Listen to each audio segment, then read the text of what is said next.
बात करते हैं current law and voltage low.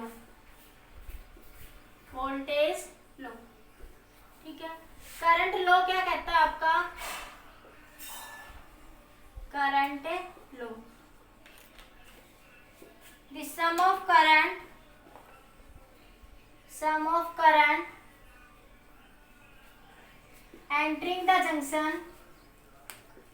entering the junction is equals to sum of current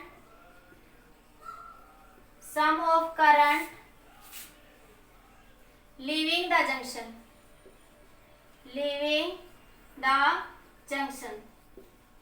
sum of current entering the junction is equals to the sum of current leaving the junction। मतलब एक junction पे जितना current आएगा उतना ही current आपका वापिस जाएगा। जैसे आई करंट आया, इधर मान लिया I1 गया, इधर कितना गया I1, टोटल करंट क्या हो जाएगा I1 प्लस I2, ठीक है। मान लिया इधर से आई करंट आ रहा है, इस पी पॉइंट इसको दो रास्ते मिले, एक इधर चला गया और एक आपका इधर गया। तो जंक्शन की तरफ आते हैं उसे पॉजिटिव ले लेते हैं। इसको ऐसे ले सकते हो कि जंक्शन की तरफ आया उसको पॉजिटिव ले लिया और जो करंट जंक्शन से दूर गया उसको नेगेटिव ले लिया, ठीक है, बराबर 0। तो I1 क्या बना? I1 प्लस में I2, ठीक है। तो इस तरीके से ये लॉ किस पे बेस्ड है? This law based on the law of conservation of charge,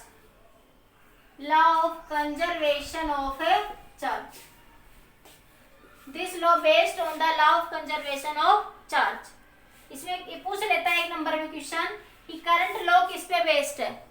law of conservation of current charge. तो किस पे बेस्ड है? Law of conservation of charge पे बेस्ड है, ठीक है।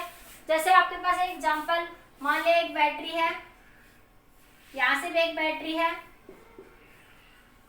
इधर बनाती है, तो पढ़ लिया होगा सबको, मैं बता चुकी हूँ, पहले पढ़ा चुकी है सारा। हटा दो एक बार, ये लेना तो ले लो स्क्रीनशॉट, हटा रही हूँ मैं। 1 2 3 देखिए अब इसमें ये जैसे आपके पास ये एक बैटरी है, यहां से करंट 4 एम्पियर आया, यहां से करंट आपका 5 एम्पियर आया, इधर करंट आई गया और इधर करंट आपका 2 एम्पियर गया, ठीक है। तो फाइंड द आई पूछता है। देखो जंक्शन की तरफ करंट कितना आया? 4 plus 5 sum of current entering the junction.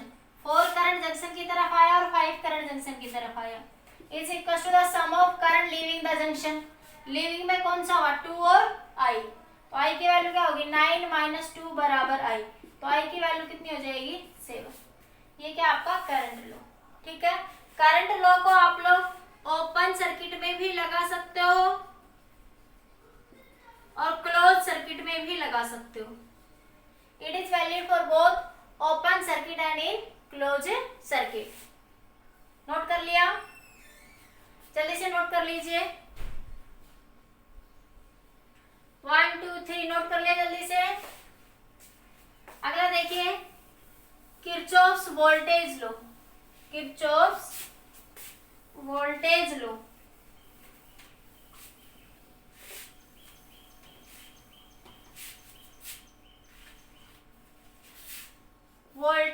Kirchhoff's voltage low.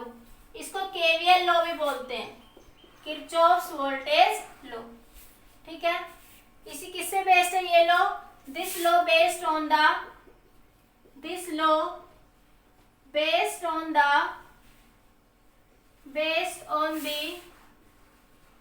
law of conservation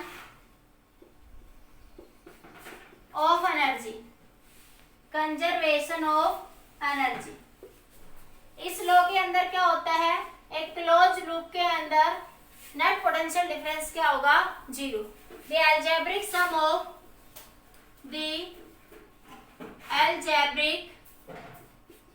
of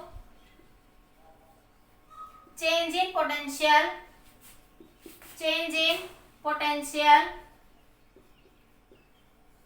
along a closed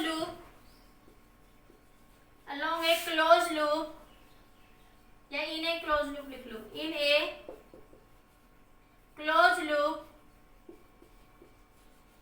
equals to 0, is equals to 0, किसके बराबर होगा वो? 0 के बराबर होगा आपके पास। ठीक है, this law is valid in only in close loop, only in close loop. ये लॉ किसमें वैलिड है? Close loop. इसका दूसरा एक नाम और है मैश लॉ, इसी को क्या बोलते हैं? मैश लॉ भी कहते हैं इसी लॉ को। एक नंबर में क्वेश्चन पूछ लेता है किस पे बेस्ड है? Law of conservation of energy पे क्या है ये लॉ आपका बेस्ड है। ठीक है, इसके बाद देखो कुछ न्यूमेरिकल्स जो किसी बच्चे ने भेजे हैं, डाउट डिस्कस करते हैं, इसी पे बेस्ड हो सारे न्यूमेरिकल। जल्दी से नोट कर लीजिए एक बार। मैग्नीट्यूड, डायरेक्शन ऑफ करंट और मैग्नीट्यूड क्या करना आपको? फाइंड आउट करना है। देखो ये आपके पास सर्किट गिवन है, ये सर्किट आपको कंप्लीट गिवन है यहाँ पे। ठीक है, किरचॉफ्स लॉ का क्वेश्चन है, ये सर्किट आपको गिवन है। इसमें क्या है? ये एक 4 वोल्ट की बैटरी दे रखी है 2 वोल्ट की, और ये इसका इंटरनल रेजिस्टेंस है इस बैटरी का, ये इस बैटरी का इंटरनल रेजिस्टेंस है। इधर से करंट I1 आया, इधर से करंट I2, तो इधर करंट कितना जाएगा? I1 प्लस में I2। क्वेश्चन में क्या पूछा है? Find the direction of current and its magnitude. Direction of current और मैग्नीट्यूड क्या करना आपको? फाइंड आउट यहाँ पे करना है। तो देखिए कैसे निकालेंगे अब आप लोग। इस सर्किट को थोड़ा सा मैं मॉडिफाई करके ऐसे बना देती हूँ। यहाँ पे इधर देखो, ये आपके पास सर्किट है, ये बैटरी है, ये बैटरी के सेल का सिंबल ये समझाया था आप लोग कल वाले लेक्चर में, समझाई थी ये बातें। कल जो लेक्चर सेंड करा था मैंने यूट्यूब पर, उसमें मैंने ये सेल और ईएमएफ का भेजा था लेक्चर आपको। ठीक है, तो this is the symbol for sale. तो मैं इस रेजिस्टेंस को ऐसे बना देती हूँ। ठीक है, ये इंटरनल रेजिस्टेंस, सेल का इंटरनल रेजिस्टेंस होता है, ये भी 2 ओम है और ये भी 2 ओम है।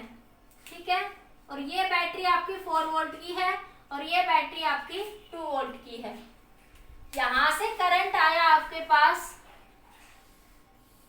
ये 8 ओम का रेजिस्टेंस है, इधर करंट आ रहा I1 प्लस में I2, इधर करंट आया आपका I1 और इधर करंट आया आपका I2, तो इधर करंट कितना आ गया? I1 प्लस में I2। अब सिंपल है किरचॉफ्स लॉ से, एक लूप आपके पास ये है, एक लूप आपके पास ये है। ठीक है, लूप में कैसे भी घूमो, चाहे आप ये बेसिक थ्योरी में ध्यान रखना, अभी बता देती हूँ। लूप में चाहे तुम क्लॉकवाइज घूमो चाहे तुम एंटी क्लॉकवाइज घूमो, आंसर हमेशा सेम आएगा। चाहे तुम क्लॉकवाइज घूमो चाहे आप लोग एंटी क्लॉकवाइज घूमो। जैसे सिंपल किरचॉफ वोल्टेज लॉ में, जैसे आपके पास सिंपल लगा के दिखाती हूँ, ये किरचॉफ वोल्टेज लॉ का बेसिक समझा रही हूँ। ठीक है, ये सेल है, इंटरनल रेजिस्टेंस है, और आपके पास ये एक एक्सटर्नल रेजिस्टेंस है R। आपको किरचॉफ्स लॉ लगाना है इसमें, तो कैसे लगाओगे? मैंने कहा चाहे क्लॉकवाइज घूमो चाहे यहाँ पे एंटी क्लॉकवाइज घूमो। ठीक है, एक इसमें ये ध्यान रखना साइन ऑफ कन्वेंशन, ये मुझे लगा पीछे बता दी तो इसलिए मैं नहीं बता रही थी, फिर मैं बता देती हूँ। Sign of convention Kirchhoff voltage law में, जैसे ये सिंबल है आपके पास, अगर तुम बैटरी के नेगेटिव से पॉजिटिव जा रहे हो, मतलब हायर पोटेंशियल से लोअर पोटेंशियल, ठीक है, तो पोटेंशियल का लॉस होगा, पोटेंशियल का क्या होगा? लॉस। ठीक है, तब क्या लिखोगे? जो पोटेंशियल ड्रॉप होगी उसकी वैल्यू क्या लिखोगे आप लोग? V की वैल्यू माइनस क्या लिखोगे? नेगेटिव। ठीक है, अगर तुम बैटरी में किधर जा रहे हो? पॉजिटिव से नेगेटिव, मतलब लोअर पोटेंशियल से किधर जा रहे हो? हायर पोटेंशियल, तब ये EMF E से लिखते हैं जनरली हम इसको, तो E की वैल्यू क्या लिखोगे? पॉजिटिव। ठीक है, इसी तरह अगर तुम करंट की जो डायरेक्शन है ऐसे है, करंट की डायरेक्शन भी ऐसे है, सर्किट में ये रेजिस्टेंस है मान लिया एक, इसमें करंट ऐसे फ्लो कर रहा है, सर्किट में एक रेजिस्टेंस है, इसमें करंट ऐसे फ्लो कर रहा है आपका। ठीक है, और तुम्हारा पाथ भी यही है। ठीक है, तब इस रेजिस्टेंस के अक्रॉस जो वोल्टेज ड्रॉप होगी उसकी वैल्यू क्या ले लोगी? क्योंकि करंट कैसे फ्लो करता है हमेशा सर्किट में? हायर पोटेंशियल से लोअर पोटेंशियल। सर्किट में करंट किधर फ्लो करता है? हायर पोटेंशियल से लोअर पोटेंशियल। अब तुम्हारा पाथ भी यही है, पोटेंशियल का लॉस होता है हायर से लोअर में, तो क्या ले लोगे? नेगेटिव। तो क्या ध्यान रखोगे? अगर तुम्हारी भी डायरेक्शन वही है, और करंट की भी डायरेक्शन सर्किट में सेम है, तो पोटेंशियल ड्रॉप की वैल्यू नेगेटिव ले लोगे। अगर ये एक रेजिस्टेंस है, अगर इसमें करंट की डायरेक्शन ऐसे फ्लो कर रही है, ठीक है, और तुम्हारा पाथ इस बार ऐसे अपोजिट है, तुम किधर जाओगे, लोअर से हायर, तो पोटेंशियल की वैल्यू कैसे ले लोगे, पॉजिटिव। अगर तुम्हारे भी डायरेक्शन वही है और करंट की भी डायरेक्शन वही है तो क्या ले लोगे, पॉजिटिव, और अपोजिट है तो पॉजिटिव और सेम है तो नेगेटिव। ये sign of convention Kirchhoff's voltage law में ध्यान रखनी है आप लोगों को। जैसे एक सिंपल से सर्किट में लगाती हूँ, फिर इस क्वेश्चन को डिस्कस करते हैं। जैसे आपके पास ये एक सर्किट है, ठीक है, मैं इसको भी नहीं ले रही, ये ले लो, चलो लेना चाहते हो। ये इंटरनल रेजिस्टेंस, ये आर, ये ईएम है। चाहे तुम बैटरी में क्लॉकवाइज घूमो, चाहे तुम बैटरी में एंटी क्लॉकवाइज घूमो, ठीक है, तो आंसर क्या रहेगा आपका, सेम आएगा। जैसे आप इसमें ऐसे घूम रहे हो, ये A B C D loop ले ली, ठीक है, in loop A B C D, तो देखो आप बी से चले, इधर चलो आप, ठीक है, तो पॉजिटिव से नेगेटिव माइनस का ही आ जाएगा, करंट आई फ्लो करेगा, बैटरी के हायर पोटेंशियल से लोअर पोटेंशियल में करंट क्या करेगा, फ्लो करेगा। तो ये क्या बनेगा, आई आर, इसमें ऐसे जा रहे हो और करंट की डायरेक्शन कैसे आ रही है, ऐसे, तुम ऐसे जा रहे हो, तुम्हारा पाथ ऐसे और करंट ऐसे है, तो दोनों अपोजिट है तो प्लस का आई आर। अब ऐसे आए, तुम ऐसे आए, ठीक है, तुम ऐसे आ रहे हो और करंट कैसे जा रहा है आपके पास, इसमें करंट आपका ऐसे जा रहा है, दोनों एक दूसरे से अपोजिट है, करंट ऐसे जा रहा है और तुम ऐसे जा रहे हो, तो क्या ले लोगे, प्लस का आई आर बराबर 0। ई बराबर आ गया आई प्लस में आई इंटू आर प्लस आर, तो आई की वैल्यू क्या लिख लेते हो, ई अपॉन में आर प्लस में आर, ठीक है। तो किरचॉफ्स वोल्टेज लॉ, अब तुम इसमें उल्टा भी चल लो, चाहे तुम क्लॉकवाइज चलो, चाहे तुम लोग एंटी क्लॉकवाइज, आंसर क्या आएगा आपका, सेम आएगा, आंसर में कोई चेंज होगा। उल्टा चल के देख लो, इसमें इसी लूप में अगर तुम उल्टा चलोगे, ऐसे चल लो, ठीक है, ऐसे चलोगे तब देखो, मान लिया तुम ऐसे जा रहे हो, ऐसे, अब ए से चल रहे हो, अब लूप ले ली तुमने, ए डी सी बी ए से डी गए, तुम्हारी भी डायरेक्शन वही है, तुम ए से डी जा रहे हो, करंट भी ए से डी जा रहा है, तो माइनस का आई आर, डायरेक्शन सेम होगी तो माइनस का आई आर वोल्टेज ड्रॉप में। अब तुम्हारी भी डायरेक्शन यही है, करंट की भी डायरेक्शन यही है, ठीक है, क्या ले लोगे, माइनस का आई आर। अब बैटरी के नेगेटिव से पॉजिटिव, तो प्लस का ई बराबर 0, ई की वैल्यू वही आई, ये उधर जाएगा, दोनों पॉजिटिव, आर प्लस में आर। इसलिए मैंने कहा कि तुम क्लॉकवाइज चलो, चाहे तुम लोग एंटी क्लॉकवाइज चलो, आंसर क्या आएगा आपका, सेम आएगा, ठीक है। मैंने दोनों तरीके से लेके दिखा दिया आपको, इतना समझ आ गया सभी को। अब देखो क्वेश्चन, देखो आपका ये साइन ऑफ कन्वेंशन नोट ध्यान रखना ये, ठीक है। आप क्वेश्चन में देखिए क्वेश्चन कैसे सोल्व करेंगे। देखो आपके पास ये एक डाउट था किसी बच्चे का, क्वेश्चन में देखो ये लूप ले लिया आपने, कुछ भी नाम दे दो, A B C D E F, पहले loop 1, in loop first, loop first में देखो कैसे चल लो, तुम ऐसे चल रहे हो, मान लिया ऐसे, सर्किट में करंट ऐसे जा रहा है, ठीक है, अब तुम ऐसे चल रहे हो, मतलब तुम चल रहे हो ए एफ, तुम चल रहे हो ए एफ ई बी ए से एफ चल रहे हो, ठीक है। तो करंट की डायरेक्शन यहाँ से देखो, करंट की डायरेक्शन भी यही है और इस रेजिस्टेंस में करंट I1 फ्लो कर रहा है और तुम्हारा पाथ भी यही है, ठीक है। तो क्या ले लोगे, माइनस का I1 2I1, क्योंकि रेजिस्टेंस कितना है 2, रेजिस्टेंस कितना आपका 2, तो 2I1, बैटरी के नेगेटिव से पॉजिटिव जा रहे हो, लोअर से हायर, पोटेंशियल गेन हो रही है, पोटेंशियल गेन होगी तो क्या ले लोगे, पॉजिटिव, प्लस का 4 वोल्ट, ठीक है। अब ऐसे आए, अब तुम देखो ई से बी जा रहे हो और करंट बी से ई जा रहा है, तुम किधर आ रहे हो, ई से बी, और करंट किधर जा रहा है, बी से ई, अपोजिट हो, क्या ले लोगे, प्लस के I2 प्लस के 2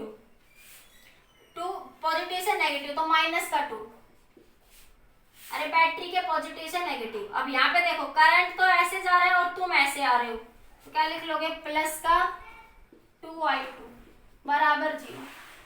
यहाँ से इसको सोल्व कर लो, minus 2I1 plus 2 plus 2I2 बराबर 0, तो इसको उधर ले जाओ, तो ये बना 2 बराबर 2I1 माइनस का 2I2, 2 से 2 कैंसिल कर दो, क्या मिला 1 is equal to I1 minus I2। ये नंबर 1 इक्वेशन आ जाएगी। ठीक है, अब ये वाली लूप ले लो एक और दूसरी। ठीक है, अब इस लूप में चलो, कैसे भी चलो, ऐसे चलो इस लूप में भी। Now in loop second, loop है सेकंड। लूप सेकंड में देखो ऐसे चल रहे हो आप लोग, तुम्हारा डायरेक्शन ये, करंट की डायरेक्शन भी यही है, तो माइनस का 2I2, ये नेगेटिव से पॉजिटिव प्लस का 2।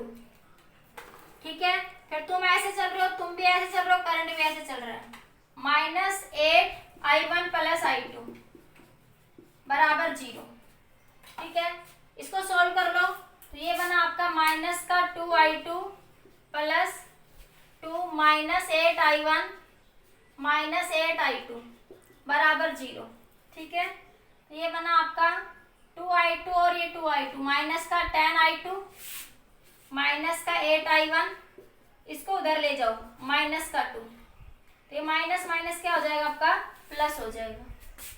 तो ये बन जाएगा अब आपका, यहाँ से 2 से काटना चाहो तो काट लो, वैसे नहीं काटो तो कोई बात नहीं। 8I1 प्लस 10I2 बराबर 2, 2 से काट लो 4I1 5I2 बराबर 1, ये नंबर 2 इक्वेशन। तो ये तो पहली क्लास का क्वेश्चन बन गया। अब आपका 2 ही इक्वेशन है, 2 ही वेरिएबल है, सोल्व कर लो। इसको 5 से मल्टीप्लाई कर दो, 4 से कर दो, इसको 4 से मल्टीप्लाई करोगे तो 4I1 माइनस का 4I2, 4I1 माइनस का 4I2 बराबर 4 हो जाएगा।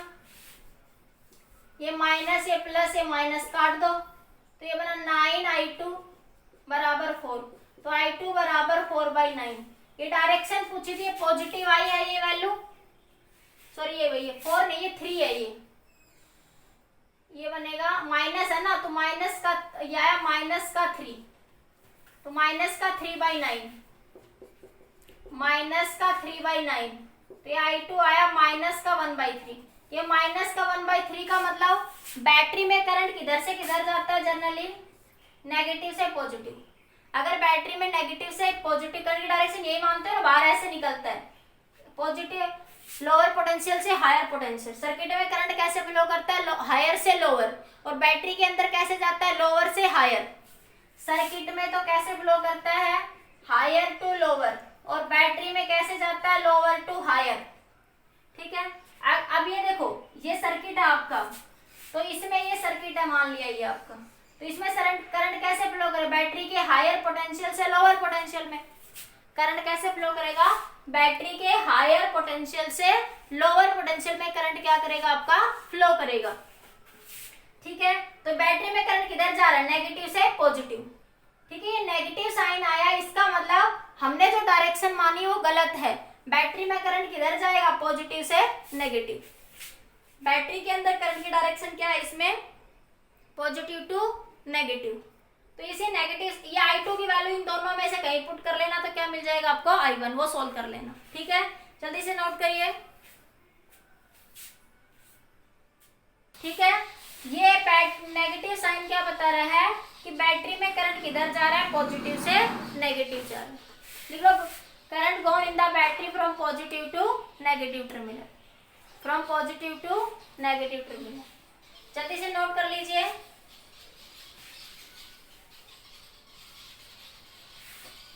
हो गया। नेक्स्ट क्वेश्चन देखिए आपका, एक ये हटा रही हूं मैं, ये पॉइंट ए, ये बी, ये सी और डी। ठीक है, ये 1 ओम का रजिस्टर है, ये भी 1 ओम का, ये 1.5 ओम का रजिस्टर है, और ये भी कितने ओम का रजिस्टर है, 1 ओम का रजिस्टर है। ठीक है, क्वेश्चन में पूछा find potential difference across B and between B and D, B and D, B और D के बीच में पोटेंशियल डिफरेंस निकालना आपको मतलब। ठीक है, find the potential difference between B and D, मतलब VB माइनस VD आपको फाइंड आउट करना है। क्या करना आपको, VB माइनस VD क्या करना आपको फाइंड आउट करना है। देखिए कैसे करेंगे, क्वेश्चन में देखिए एक किरचॉफ, अब यहाँ पे कोई रेजिस्टेंस नहीं लगा हुआ आपका, कोई रेजिस्टेंस लगा होता है तो आप उसके across potential difference find out कर लेते हैं। व्हीटस्टोन ब्रिज का प्रिंसिपल लगा के सोल्व करते हैं आप प्रॉब्लम। अब कई बच्चे इसमें व्हीटस्टोन ब्रिज लगाने की कोशिश करेंगे तो सोल्व नहीं होगा। कैसे सोल्व करेंगे? मान लिया इस बैटरी से करंट आई फ्लो करा, ठीक है, इधर करंट कितना चला गया I1, इधर करंट कितना चला गया आपका I2। अब ये दोनों सीरीज में है तो इस रजिस्टर में भी करंट कितना होगा I1, ये दोनों सीरीज में है तो इस रजिस्टर में भी करंट कितना होगा आपका I2। तो पहले एक लूप पहले लेंगे, loop in loop A B C A, ये वाली लूप ABCA, बार बार ABCA लूप में घूमेंगे, ठीक है, ABCA। तो इस लूप के अंदर देखिए आप यहां से चले A से B, आप भी ऐसे जा रहे हो, करंट की डायरेक्शन भी ऐसे ही है। 1 ओम का रेजिस्टर है तो माइनस का I1, ये भी माइनस का I1, ठीक है। अब ये इधर आए तो बैटरी के नेगेटिव से पॉजिटिव, प्लस का 2 बराबर 0, तो माइनस का 2I1 बराबर माइनस का 2, तो ये माइनस माइनस प्लस, तो I1 बराबर 2/2, तो I1 की वैल्यू आ गई 1 एम्पियर। I1 कितना आ गया आपका 1 एम्पियर, ठीक है। अब ले लो नाउ इन द लूप, ये वाली लूप ले लो ADCA, ये नीचे वाली ADCA,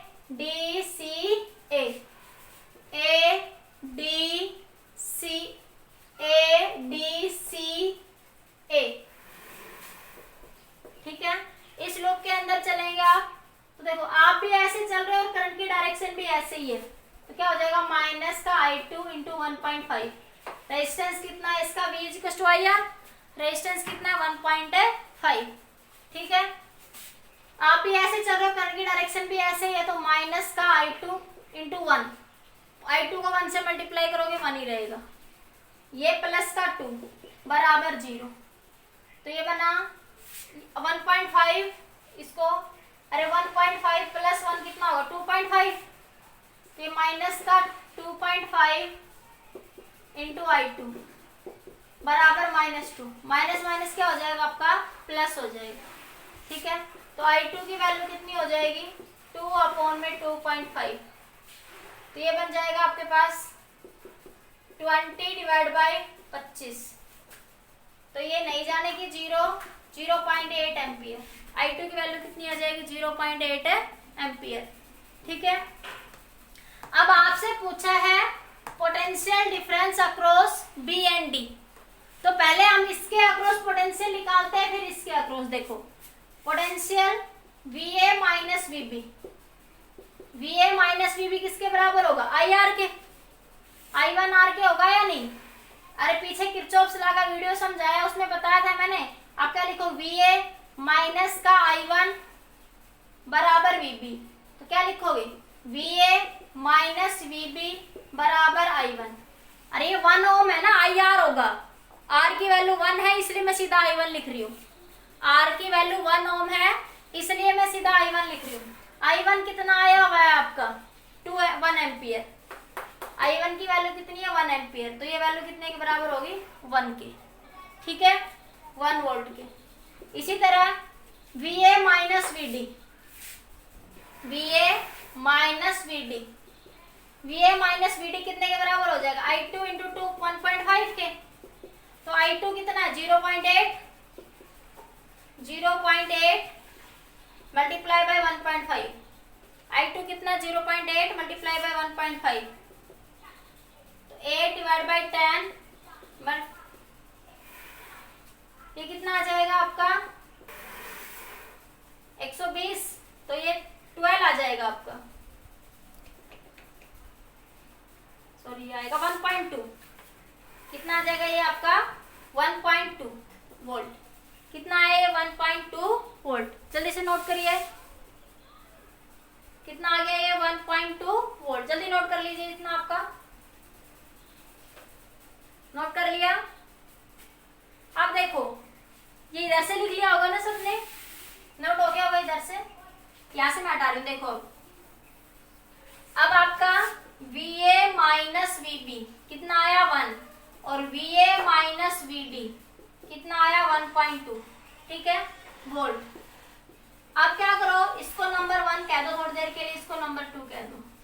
आपसे क्या पूछा है, वीपी माइनस वीडी, तो 2 माइनस 1 कर दो, 2 माइनस 1, तो वीए माइनस वीडी माइनस का वीए माइनस वीबी बराबर 1.2 माइनस 1, तो ये बना वीए माइनस वीडी माइनस का वीए प्लस का वीबी बराबर 0.2। 1.2 में से बन जाएगा 0.2, वीए से वीए कैंसिल, तो वीबी माइनस वीडी कितना आ गया 0.2।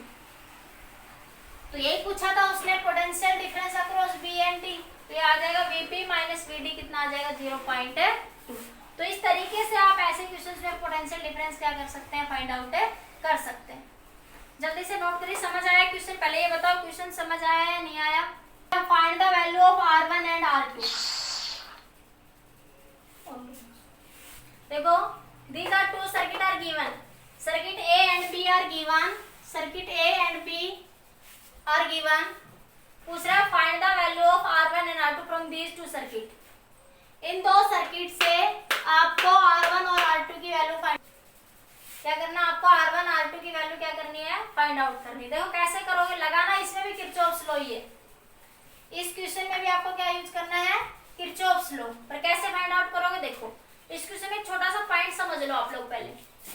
मान ले यहाँ से करंट आई गया हुआ है, यहाँ से करंट कितना गया है आपका आई, ठीक है, तो इधर आई बाई 10 चला गया, तो इधर कितना बचेगा, यहाँ देखो सर्किट यहाँ आई आया, इधर करंट चला गया आई बाई 10, तो यहाँ कितना बचेगा आई माइनस आई बाई 10, मतलब 9 आई बाई 10 बचेगा।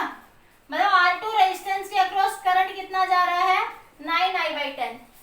ये बात समझ आई, सर्किट में नहीं दिया था उसने, पर हमें समझनी थी ये बात कि यहाँ से करंट आई आया, इस ये बैटरी जिसकी EMF E है, जितनी इसकी EMF है इसकी EMF है, जितनी इस ये बैटरी है E, ये भी कितनी आपकी E है, ठीक है। अब वो कह रहा है यहाँ से करंट आई आया, इस P पॉइंट पे जब आई करंट पहुंचेगा तो उसको दो रास्ते दिखे, एक ये नीचे की डायरेक्शन में, एक सामने। तो सामने क्वेश्चन में दिया है कि कितना करंट फ्लो कर रहा है आई बाई 10, तो R2 में कितना जाएगा 9 आई बाई 10, कितना ही करंट जाएगा। अभी दो लूप है आपके पास, दो ही वेरिएबल है, सोल्व कर लेते हैं फटाफट। देखो पहले इस लूप से ले लो, ये लूप 1 मान लो, ये लूप आप 2 मान लो, ठीक है। तो लूप 1 में चलो, कैसे भी चलो, ऐसे चलो लूप 1 में, ठीक है। तो सर्किट में करंट ऐसे जा रहा है इसमें, ठीक है, तो तुम ऐसे आ रहे P M N L A B, ठीक है। तो इन loop first P M N L P, तो P से N में गए तो ये करंट कितना जा रहा है इसमें 9 आई बाई 10। R2 रेजिस्टेंस में करंट कितना है 9 आई बाई 10, 9 आई बाई 10 R2, ठीक है, माइनस का, क्योंकि तुम्हारे पाथ भी वही है और करंट का पाथ भी वही है P से M, तुम भी P से M जा रहे हो और करंट का पाथ भी क्या है P से M है, ठीक है। अब आप ऐसे गए, अब तुम्हारा पाथ भी यही है, करंट का पाथ भी यही है, माइनस का 11 आई बाई 10। इस रेजिस्टेंस में करंट कितना फ्लो कर रहा है, ऊपर से कितना करंट आएगा आई बाई 10 बराबर 0, बराबर 0, क्योंकि और कुछ है ही नहीं सर्किट में। तो क्या बना 9 आई बाई 10 माइनस का बराबर हुआ 11 आई बाई 10 के, ये उधर जाएगा तो क्या बन जाएगा, ये माइनस का हो जाएगा। इसमें एक मिनट बेटा, इसमें करंट का पाथ उल्टा है, ये प्लस आएगा आपका, क्योंकि इसमें करंट देखो ऊपर से आ रहा है, करंट ऊपर से ऐसे आ रहा है और तुम ऐसे जा रहे हो, तो ये प्लस का आ जाएगा। मैं उल्टा लिख गई थी, ये करंट तो P से M था, तुम N से L जा रहे हो, करंट L से N LN आ रहा है, तो इसलिए यहाँ पे ये प्लस आ जाएगा, डायरेक्शन अपोजिट है, ठीक है। तो ये इधर जाएगा तो ये माइनस का, ये प्लस हो जाएगा, ये बना माइनस का 9 आई बाई 10 R2, ये माइनस का 11 बाई 10 आई, माइनस माइनस क्या हो गया प्लस, आई से आई क्या हो जाएगा आपका कैंसिल, ठीक है। तो R2 की वैल्यू 10 से 10 भी क्या हो गया, कैंसिल। तो R2 की वैल्यू क्या आ गई, 11/9। R2 रेजिस्टेंस की वैल्यू कितनी आ गई, 11/9। अब इस लूप के अंदर देखो, now in loop second, now in loop second loop के अंदर देखो आपके पास, सेकंड लूप में क्या होगा आपके पास, इसमें चलो, कहीं से चल लो, ऐसे चल लो, इसमें भी चल, कैसे भी चलो मैं पहले बता चुकी हूँ। जी तुम सारे सर्किट में क्लॉकवाइज चलो, जी तुम लोग एंटी क्लॉकवाइज चलो, आंसर क्या आएगा आपका, सेम आएगा। ठीक है, ये बनेगा माइनस से प्लस ई आ जाएगा आपका, प्लस ई। अब तुम भी इधर जा रहे हो, करंट की डायरेक्शन भी इधर ही है। ठीक है, तो माइनस का आई R1, तुम्हारी भी करंट की डायरेक्शन ये, तो माइनस का आई R1। अब तुम भी ऐसे ही आ रहे हो और करंट की डायरेक्शन भी ऐसे ही है, तो माइनस का 9I/10 R2 बराबर 0। ठीक है, E की वैल्यू इससे निकालो, from figure A, from figure A. Kirchhoff law लगाओगे यहाँ से, E minus 11I, E minus 11I बराबर 0। तो EMF की वैल्यू कितनी आ जाएगी, 11I। इसमें ऐसे घूमोगे ना, करंट भी ऐसे फ्लो करेगा। ठीक है, E की वैल्यू कितनी आ गई, 11I। तो यहाँ पे 11I रख दो, इसको नंबर 1 कह दो, इसको number 2। Using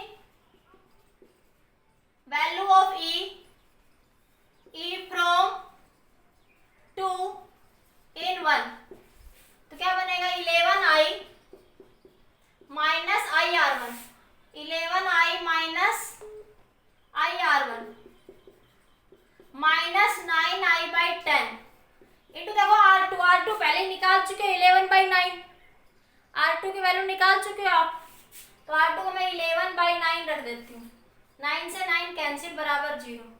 11I minus IR1, ये बरा आपके, इसको उधर ले जाओ, ये माइनस का 11I बराबर 0। ठीक है, इतना ही बच रहा है ना, ये 11/10 है ये। ठीक है, ये IR1 को उधर ले जाओ, 11I माइनस 11/10I, ठीक है, is equal to IR1। I से I थ्रू आउट कैंसिल हो गया, I से I कैंसिल हो जाएगा, तो एलसीएम ले लो 10, 10 माइनस 11, ठीक है, इज इक्वल टू R1। अब इसको सोल्व कर लो, 110 में से 11 जाएंगे, कितने बचेंगे, 110 में से 99 बचेंगे, तो R1 की वैल्यू कितनी आ गई, 99/10। R1 की वैल्यू कितनी आ जाएगी, 99/10। तो यही पूछा था सर्किट में आपको, R1 की वैल्यू और किसकी वैल्यू पूछी थी आपसे, R2 की वैल्यू पूछी थी। तो इस सर्किट से आप E की वैल्यू निकालेंगे, दोनों सिंपल किरचॉफ लॉ का लगाना था आपको, किरचॉफ लॉ। एक बार लूप इसमें चले जाओ, एक बार लूप इसमें, तो क्या निकाल लोगे, R1 और R2। इस तरीके से आप इस तरह क्वेश्चन को क्या कर सकते हो, सोल्व कर सकते हो। जल्दी से नोट करिए, कुछ नहीं समझ आया तो बता दीजिए मेरे को, किसी बच्चे को जल्दी बोलिए, किसी को कुछ नहीं समझ आया तो, किसी बच्चे को कुछ नहीं समझ आया तो बताइए मेरे को एक बार। और ये विद इन 5 मिनट सारे बच्चे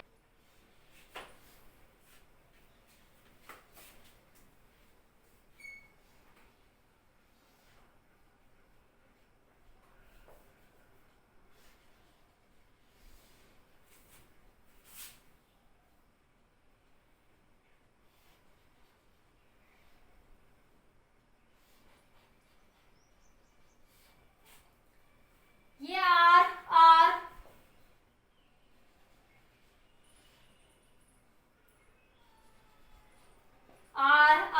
R रेजिस्टेंस दे रखे हैं आपको, ठीक है। ए और B, find equivalent resistance, find equivalent resistance between A and B, find equivalent resistance between A and B. A और बी के बीच में इक्विवेलेंट रेजिस्टेंस निकालना। देखो ये भी आर है, ये भी आर है, तो व्हीटस्टोन ब्रिज की कंडीशन थी, ये समझाया था व्हीटस्टोन ब्रिज में कि जब इन दो रेजिस्टेंस का रेशियो, इन दोनों आर्म्स का रेशियो, ये P Q R S, जब P/R बराबर होगा क्यू बाई एस के, या मैं उल्टा भी कह सकती हूँ पी बाई क्यू बराबर है आर बाई एस के। वो हमेशा बराबर ही होते हैं, जब ये दोनों बराबर होते हैं तो ये दोनों भी बराबर होते हैं। पी बाई आर कहते हैं या पी बाई क्यू बराबर है आर बाई एस के, या ऐसे कह सकते हो पी बाई आर बराबर है क्यू बाई एस के। जब ये रेशियो बराबर हो तो जो ये बीच वाली आर्म है, ये तुम्हारा एक्सपेरिमेंट भी है, जब भी स्कूल जाएंगे तो एक बार बताऊंगी मैं लैब में आपको, ठीक है, लैब में करवाऊंगी एक बार कहता आपको। तो ये गैल्वेनोमीटर कोई डिफ्लेक्शन शो नहीं करता, इस गैल्वेनोमीटर में करंट आई 0 हो जाता है। उस सिचुएशन में बोलते हैं ब्रिज इज बैलेंस्ड, तो बैलेंस्ड ब्रिज की कंडीशन होती है। उस सिचुएशन में बोलते हैं कि ब्रिज इज बैलेंस्ड, ब्रिज क्या आपका बैलेंस्ड है, ठीक है। तो आपके पास ये क्या बन जाएगा, P बाई क्यू बराबर है R बाई एस के। तो इस वाले दो रजिस्टर में से कोई करंट फ्लो नहीं करेगा जब ब्रिज बैलेंस होगा, no current flow, no current flow, कोई भी करंट वहां से आपका फ्लो नहीं करेगा, ठीक है। जैसे देखिए तो क्या बन गया, इसमें से कोई करंट ही नहीं फ्लो कर रहा, तो सर्किट सिर्फ इतना बच गया आपके पास, कोई करंट फ्लो नहीं कर रहा तो रेजिस्टेंस का कोई यूज ही नहीं है आपके पास। ये पॉइंट ए और ये पॉइंट बी, ये भी आर, ये भी आर, ये भी आर, तो क्या बना, ये दोनों रेजिस्टेंस सीरीज में, ये आर आर आर आर, ठीक है, ये ए और ये आपका बी, तो ये आर आर क्या बन गया आपका 2R, तो ये भी 2R और ये भी आपका 2R, सीरीज में आर आर ऐड हो जाएंगे तो 2R। अब ये आपस में किसमें है, पैरेलल में, तो 2R cross 2R divide by 2R plus में 4R 2R, तो इसका आंसर क्या आ जाएगा R। तो इक्विवेलेंट रेजिस्टेंस कितना आ जाएगा ए और बी के बीच में, RAB, इक्विवेलेंट रेजिस्टेंस आ जाएगा आपका R, इक्विवेलेंट रेजिस्टेंस कितना आ जाएगा आपका R आ जाएगा। जल्दी से नोट करिए, जल्दी से ये नोट कर लीजिए। ये समझ आ गया सभी को इतना। अब देखो एक बार ये व्हीटस्टोन ब्रिज का प्रूफ भी करवा देती हूँ मैं, जो आप लोगों को बता रही हूँ एक बार, ये मैंने ये लास्ट टॉपिक आपका प्रूफ ऑफ व्हीटस्टोन ब्रिज, फिर किरचॉफ्स लॉ आपका खत्म हो जाएगा। यहाँ पे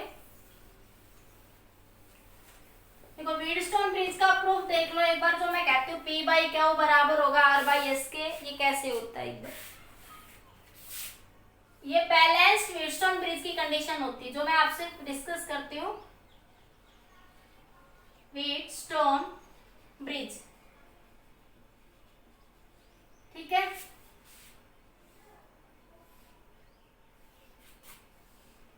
ये आपके पास एक ब्रिज है,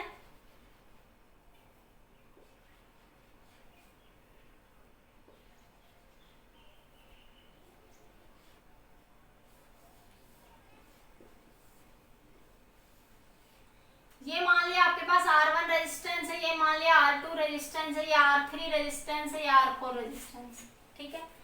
ये एक रेजिस्टेंस लगा हुआ है यहाँ पे, या गैल्वेनोमीटर कह दो, ये गैल्वेनोमीटर लगा हुआ है जिसका रेजिस्टेंस G है, ये गैल्वेनोमीटर लगा हुआ है जिसका रेजिस्टेंस G, गैल्वेनोमीटर के लिए रेजिस्टेंस का सिंबल मैंने G यूज कर लिया, ये गैल्वेनोमीटर है जिसका रेजिस्टेंस क्या आपका G है, ठीक है। ये सर्किट में करंट फ्लो करेगा पॉजिटिव से नेगेटिव इस डायरेक्शन, ठीक है। मान लिया यहां से करंट I आया, यहां से करंट कितना आया आपका I, इधर करंट कितना चला गया I1, तो इधर कितना चला जाएगा I माइनस का I1, इधर करंट कितना चला गया I माइनस का I2। अब जब I1 यहाँ पहुंचा तो यहाँ उसको पाथ मिला, तो मान लिया गैल्वेनोमीटर के थ्रू इधर करंट कितना आया IG, गैल्वेनोमीटर के थ्रू कितना करंट पास हुआ आपका IG, तो इधर कितना करंट जाएगा आपका I1 माइनस IG, कितना जाएगा ये I1 माइनस का IG। अब देखो इधर से तो करंट आया ये I माइनस I1, ऊपर से आया IG, तो इधर करंट कितना जाएगा ये I माइनस I1, इधर ये करंट कितना जाएगा I minus I1 plus IG। देखो ऊपर से IG आके मिलेगा और इधर से आएगा I माइनस I1, तो इधर करंट कितना जाएगा I माइनस I1 प्लस में IG, कितना करंट जाएगा ये I माइनस I1 प्लस में IG। अब आपके पास एक लूप ये बन गई, एक लूप ये बन गई, ठीक है। इन लूप फर्स्ट ये पॉइंट मान लो A B C D, loop first A B D A, ठीक है। कैसे भी घूम लो आप, ऐसे घूम लो, ठीक है। ऐसे घूम रहे हैं आप, ऐसे, तो आप A से B जा रहे हो, करंट की डायरेक्शन भी A से B है, क्या ले लोगे माइनस का I1 R1। करंट की डायरेक्शन भी किधर है, A से B, तो माइनस का I1 R1। अब आपकी डायरेक्शन भी इधर ऐसे है, ठीक है, और करंट की डायरेक्शन भी ऐसे ही है, तो क्या आ जाएगा ये IG इंटू G। ये G गैल्वेनोमीटर का रेजिस्टेंस है। G क्या है, गैल्वेनोमीटर। गैल्वेनोमीटर को तो पता है ना, अरे गैल्वेनोमीटर एक जो करंट के पैरेलल में लगता है, एमीटर बनाने के लिए यूज होता है, डिफ्लेक्शन शो करता है, ठीक है, एक डिवाइस है। गैल्वेनोमीटर रेजिस्टेंस बाकी दिखाएंगे लैब में आपको।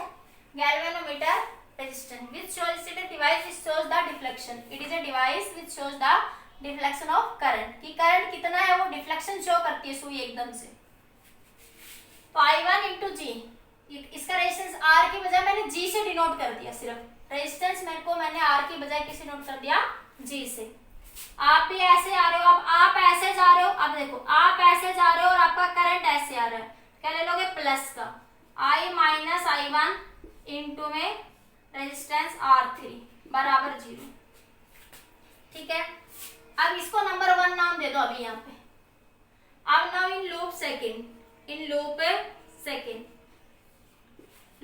में B C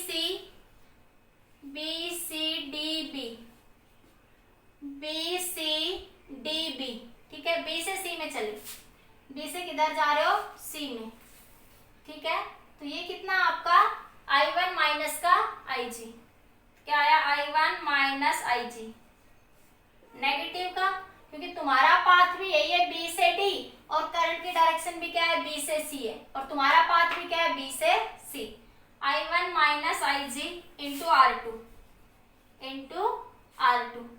अब तुम्हारा पाथ ऐसे है, ठीक है, और करंट का पाथ भी ऐसे ही है, अपोजिट है।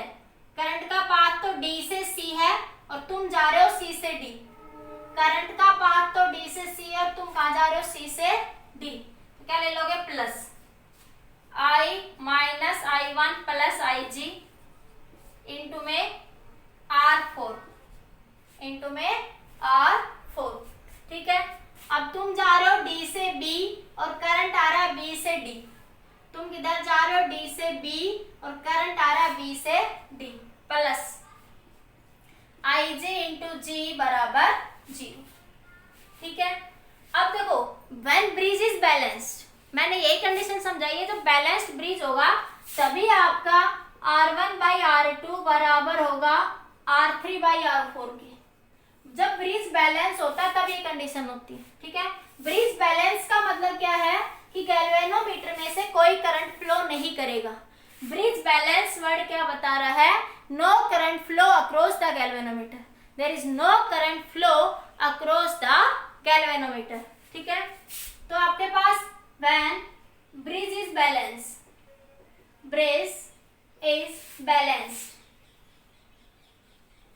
ठीक है, ब्रिज बैलेंस्ड हो रहा है आपके पास, देन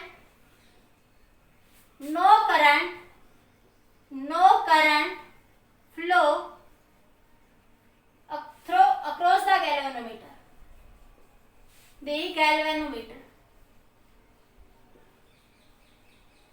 it means IG की वैल्यू क्या हो जाएगी वहां पे 0। गैल्वेनोमीटर में से कोई करंट ही नहीं फ्लो करेगा, उस सिचुएशन में IG की वैल्यू क्या हो जाएगी आपकी 0। तो देखो IG की वैल्यू 0 रख दो, IG की वैल्यू क्या रख दोगे 0। इस इक्वेशन 1 में भी IG को 0 रख दो और इक्वेशन 2 में भी जहां भी IG है उसको क्या रख दो 0।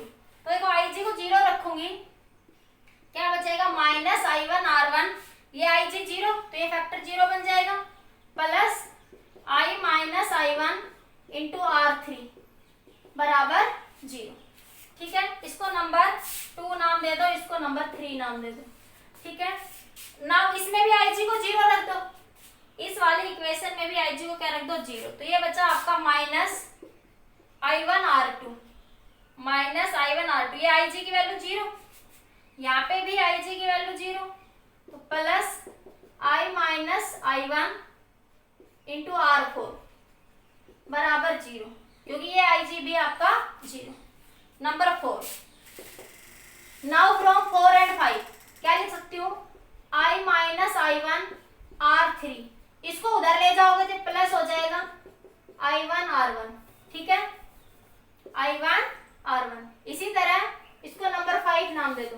4 से देखो, 4 से भी इसको उधर ले जाओगे तो प्लस का हो जाएगा I-I1R4 बराबर I1R2, इसको नंबर 6 दे दो, ठीक है, इसको क्या नाम दे दोगे, 6। नाउ डिवाइडेड बाय 5/6, 5 को 6 से डिवाइड कर दो, तो क्या बचेगा, I-I1 से I-I1 कैंसिल, I1 से I1 कैंसिल, क्या है R3/R4,